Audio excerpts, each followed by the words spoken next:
Assalamualaikum warahmatullahi wabarakatuh. Alhamdulillah segala puja dan puji kita panjatkan kehadirat Allah SWT yang telah menganugerahkan kepada kita semua kesehatan lahir dan batin serta rezeki yang selalu tercurah kepada kita semua. Khususnya hari ini kita berjumpa di Hindras Channel untuk belajar menjadi eksportir. Salam dan salawat kita aturkan kepada junjungan Nabi besar Muhammad SAW beserta keluarga serta para sahabat beliau. Semoga kita semua bisa mengikuti suri teladan yang telah beliau contohkan hingga akhir zaman nanti. Insya Allah. Rekan-rekan pejuang ekspor, apa kabar?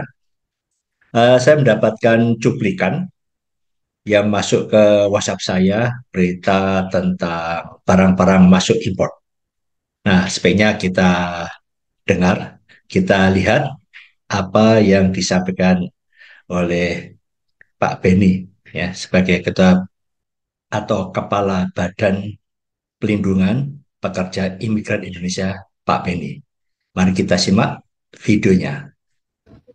Anda bisa bayangkan, PMI ini adalah anak-anak bangsa yang bekerja ke luar negeri membantu pemerintah mengurangi angka pengangguran, satu. Kedua, dari hasil gajinya itu disumbangkan pada negara.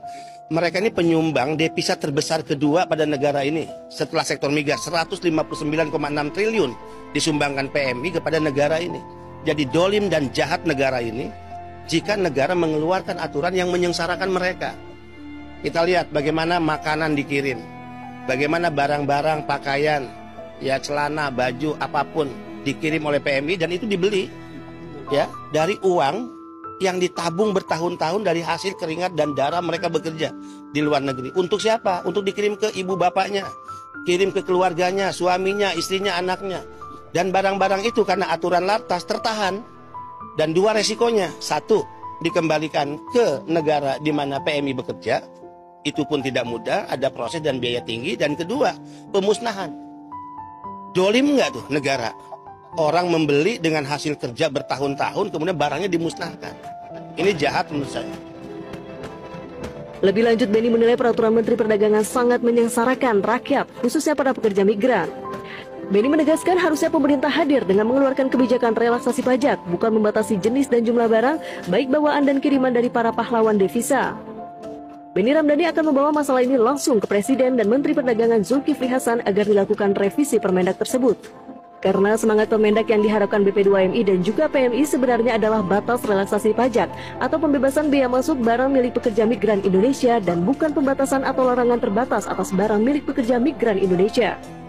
Saya akan melaporkan hasil kunjungan ini langsung kepada Bapak Presiden dan dorongannya adalah untuk dilakukan revisi. Kalau Pak Zulkifli Hasan sebagai menteri karena kekuasaan ini datang dari rakyat, memiliki rasa kemanusiaan, saya yakin beliau mau untuk melakukan revisi. Ini demi siapa? Demi rakyat. Tidak ada kekuasaan yang langgeng dan tidak ada kekuasaan yang datang dari nenek moyang kita, enggak. Saya kepala badan, beliau menteri. Kekuasaan ini datang atas ridho Tuhan dan atas kehendak rakyat. Dan kita bekerja sepenuhnya untuk rakyat, bukan untuk nenek moyang kita, bukan untuk partai kita, bukan untuk keluarga kita. Saya pernah mengatakan, cara berpikir penyelenggara negara yang selalu mencurigai rakyatnya itu harus dihentikan. Mencurigai PMI seolah-olah PMI kalau beli barang itu untuk bisnis, untuk komersil, hentikanlah. Yang harus dicurigai itu para pejabat negara. Banyak kasus berangkat ke luar negeri, belanja, barangnya diselundupkan lewat Garuda misalnya. Itu kan ada kasusnya, mobil mewah, kemudian sepeda mewah, ini kan banyak kasus. Atau mereka yang visa turis, yang hanya untuk jalan-jalan belanja, mereka yang dicurigai. Masa negara mencurigai rakyatnya, mencurigai pekerja migran Indonesia? Itu dolim, itu jahat menurut saya.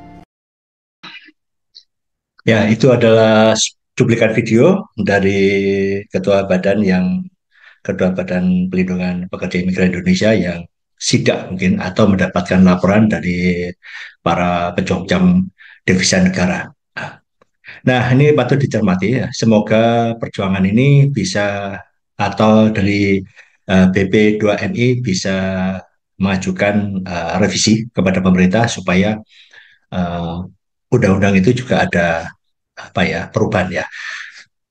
Saya akan mengulik terkait dengan perdagangan internasional dan peraturan perundang-undangan di negara kita. Jadi rekan-rekan semua ya, untuk Anda semua, saat ini jika belum ada revisi apapun, ya, Ini Anda cukup harus berhati-hati, baik Anda mengeluarkan barang ataupun memasukkan barang. Ada beberapa kasus yang sampai ke saya, ya, di mana banyak teman-teman yang mendapatkan koneksi dari luar negeri, mendapatkan sampel gratis, ya, itu dari India berupa kain dan lain sebagainya, yang kemudian terkendala pajak, ya, pajak impor. Sampelnya gratis, pajaknya total 35 juta, ya. Saya pun pernah seperti itu, mendatangkan sampel-sampel ya gratis kopi, tapi kami sudah memahami bahwa tentu ada biaya masuk yang harus kita tanggung, ya. Nah, dari kasus-kasus tersebut tentunya teman harus berhati-hati, ya, baik ada ekspor atau impor. Maka yang perlu Anda lakukan satu, ya, pelajari tata laksana di bidang impor ataupun ekspor dengan hati-hati, ya, sebelum Anda mengeksekusi apapun, ya. Betapa kecewanya seorang eksportir di luar negeri yang sudah bersusah payah mengeluarkan biaya banyak, itu Anda dikirimi gratis tapi tidak bisa memasukkan barang ke negara Anda, negara kita. Nah, ujung-ujungnya apa? Barangnya dimusnahkan karena ketidaktahuan calon importir di dalam melakukan impor. Nah, ini ya harus perhatikan. Jadi ada tata caranya. Nah, jadi selama kita mau melakukan eksekusi pengiriman barang, baik masuk maupun kita keluar, perhatikan peraturan-peraturan di bidang perdagangan internasional ini. Anda jangan berasumsi, oh ini kan masih kecil, ini kan pejuang devisa importnya. Kalau Anda mengabaikan seperti itu, seperti yang kasus di sini, ya, karena bisa jadi ketidaktahuan pengirim, maka Anda akan disamaratakan, artinya mengikuti peraturan yang ada, dan ini sudah terbukti. Ya, jadi sebaiknya sebelum Anda melakukan eksekusi pengiriman, bentuknya apapun, baik Anda mendatangkan barang, ya, sampel, apalagi yang kalau impor sudah pasti impor gede, impor yang Anda sudah pasti tahu itu tahu lah. Tetapi bagi yang sampel gratis, kirim barang untuk keluarga dan lain sebagainya, ya, dari luar negeri masuk ke Indonesia atau sebaliknya, maka perlu dipelajari tata laksana pabean di bidang ekspor maupun impor. Nah, ini wajib. Tidak ada pengecualian, ya, tidak ada pengecualian. Kecuali ada tertentu barang tentengan, beda lagi, ya. Tetapi kalau sudah melalui pihak-pihak lain pengirimannya, pasti akan dikenakan peraturan yang sama. Nah, itu ya, seperti kasus tadi, ini tujuannya untuk ngirimi keluarga, makanan, pakaian, terjadi tertanda, apa namanya, tertahan. Saya melihat video ini aja sudah ternyuh betapa apa namanya, sakitnya, ya, hati eh, para pekerja ini yang karena ketidaktahuan ini sehingga bermasalah. Apalagi tadi Bapak Pak Beni tadi menyampaikan videonya sangat emosional betapa jahatnya pemerintah gitu, ya. Seperti begitu. Nah, ini karena peraturan di mana peraturan sekarang ini hampir berlaku untuk semuanya, disamaratakan. Nah, ini yang saya agak kurang setuju, ya. Oke lah. Jadi begini rekan-rekan, khususnya para pemangku jabatan, kami berharap ini ada peraturan yang sangat fleksibel, di mana kita menggenjot ekspor, ya toh. Kemudian impor pun bahan sebagai bahan material untuk sebagai batu produksi di Indonesia itu dipermudah. Tetapi yang kami melihat sampai saat ini itu peraturan ekspor maupun impor itu disamaratakan dengan para pemain-pemain besar. Untuk UMKM level kecil, importer kecil, ini juga disamaratakan. Nah, ini mestinya ada satu kuota yang harus dibedakan, ya, dibedakan. Nah, contoh ya seperti kasus di sini, semoga ada revisi. Jadi jangan sampai impor dari teman-teman migran, ya, pejuang devisa di negara kita yang tujuannya murni untuk membantu keluarga mengirim barang dan lain sebagainya, itu eh, disamakan dengan import bisnis. Nah, ini harus diatur. Semoga nanti ada revisi ya. Nah, jadi bagaimana solusinya? Ya, tentunya pemerintah, Badan BP2MI juga apa namanya bekerja sama untuk mengatur hal seperti ini impor ya.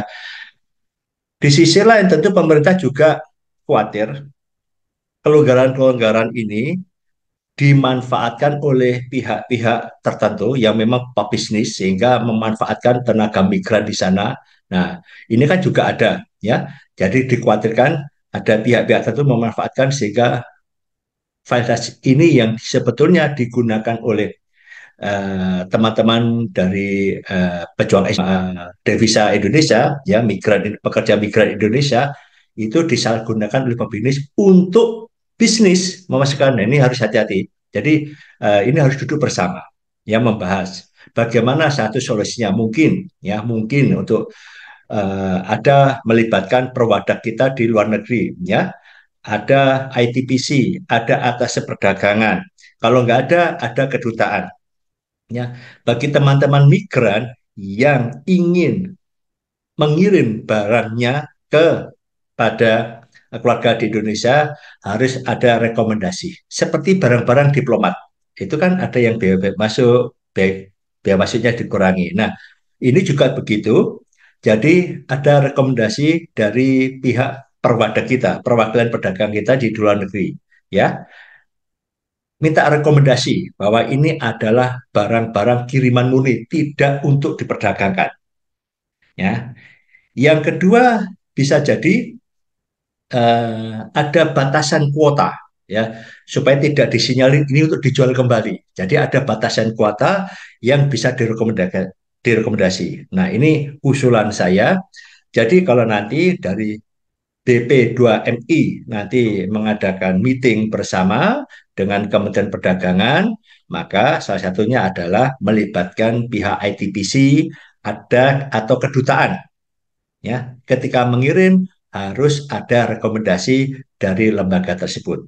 Juga dihitung terkait dengan kuotanya. Sehingga ini jangan sampai disalahgunakan oleh pihak-pihak tertentu untuk pure bisnis. Nah, ini harapan dari undang-undang seperti itu. Yang kedua, yang sering terjadi adalah mungkin pemerintah dulu waktu membuat undang-undang ya tentunya juga tidak serta-merta langsung keluar ya. Pasti melibatkan pihak-pihak terkait ini. Ini pandangan saya itu ya.